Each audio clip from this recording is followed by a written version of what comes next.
Okay, so we've got, for basically during the month of June, 15,530,000 gallons produced by the wells, of which 5,977,000 gallons, or about 6 million gallons of consumption, registered through customer meters. Works out to be 457,000 gallons per day produced by the wells, of which 176,000 gallons per day registered through customer meters. So the equivalent consumption of 340 gallons per day per service connection. Unaccountable for water loss is 9.5 million gallons, or 62% of total production totals by the wells.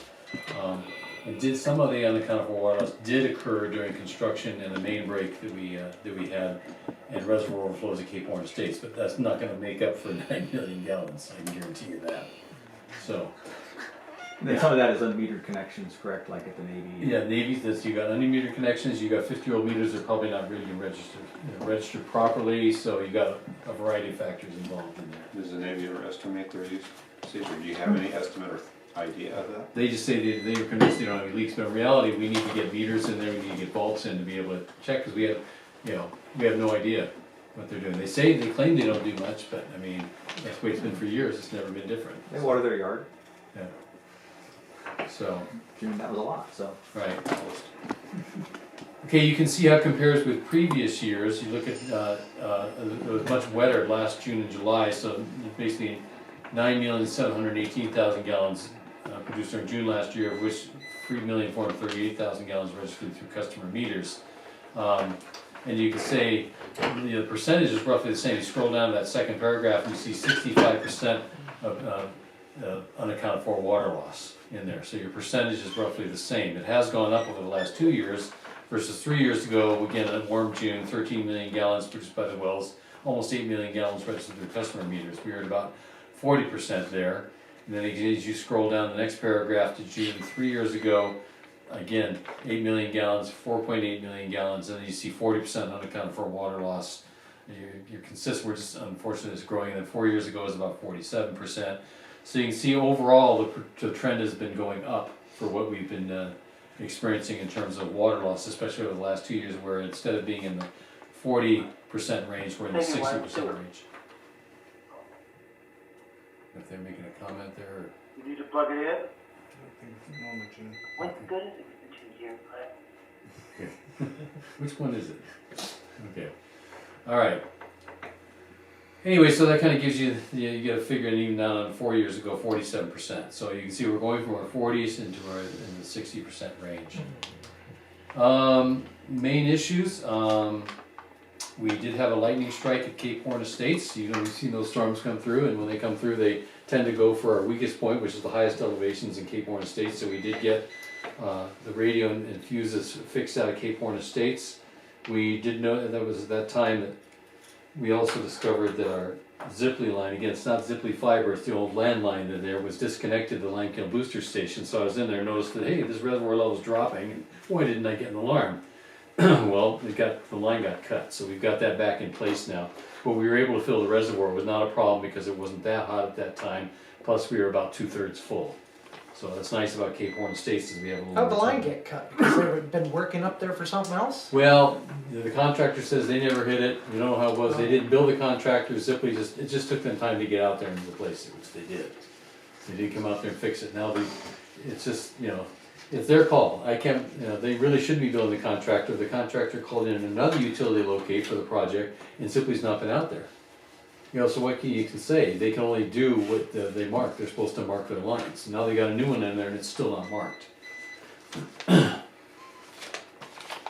Okay, on down. We can. And I don't know if this is still on the main agenda, or Bob, if we want to address it anymore, put it off to the next meeting because we have a shorter time, and that is the EPA mandated water surface line composition. I don't think we have any updates there, based unless you do. I think for the sake of the brevity of the meeting, we probably move it on there. Other than it's impossible to get it done in the time frame we need. Yeah, everybody's in the same boat. It's not just us, so it's okay. We did have a water line break on Cape Horn Road that was repaired. It was discovered as a part of the existing project that's going on up there. Some rock was disturbed and it just kind of cut loose. We did get it repaired without having to tear up Cape Horn Road any further. So we got that done. SCADA controls update. We're actually Bigfoot should be starting pretty soon. We'll talk about this on the sewer side. I told them the sewer side, because of the land app side, is more important than the water side right now, because we simply gotta get that site going. And they've been doing emergency, you know about the emergencies, well, they've been running around doing the emergency services for us, so, yeah, we've been pretty busy with this. So we still don't have the land application, treatment site open yet, as we're waiting for controls to go in so we can actually start it. We do have had a start on the thinning of the treatment site up there. They're not finished yet, they're still working with the framework of the contract, so we'll get you updated as that continues on. Has started? Yeah, it has started up there. As Jesse mentioned earlier, 21 septic tanks were pumped last month. The vast majority were the commercial tanks. We did just complete the annual service of all the generators, which is good timing because we have one going right now. Well, 7 to make sure we stay in water. I just gave you the treatment site controls update. That pretty much is it, unless there's any questions. I know we're trying to move fairly quickly through this. I got something else on the sewer side. Okay? Yeah, Sean, you got a letter sent to you from BEQ in Oh, yes. regard to our sanitary survey we went through. Yes. The survey actually went pretty good. There's no significant deficiencies, which is a good thing. But I did have a couple questions. In fact, the items I pointed out real quickly is they need to have a current operations plan and quality assurance plan on site all the time. That's something we can just do.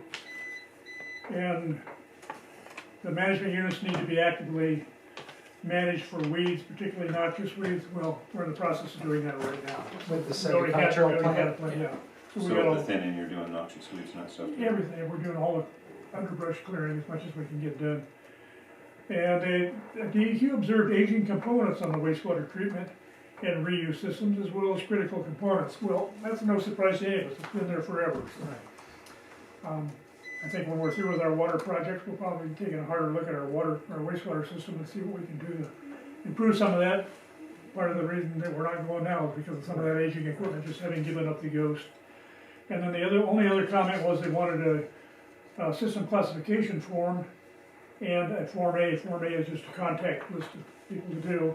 And so my question to you is, do you want me to do it, you want the engineer to do it, or does somebody else want to do it? What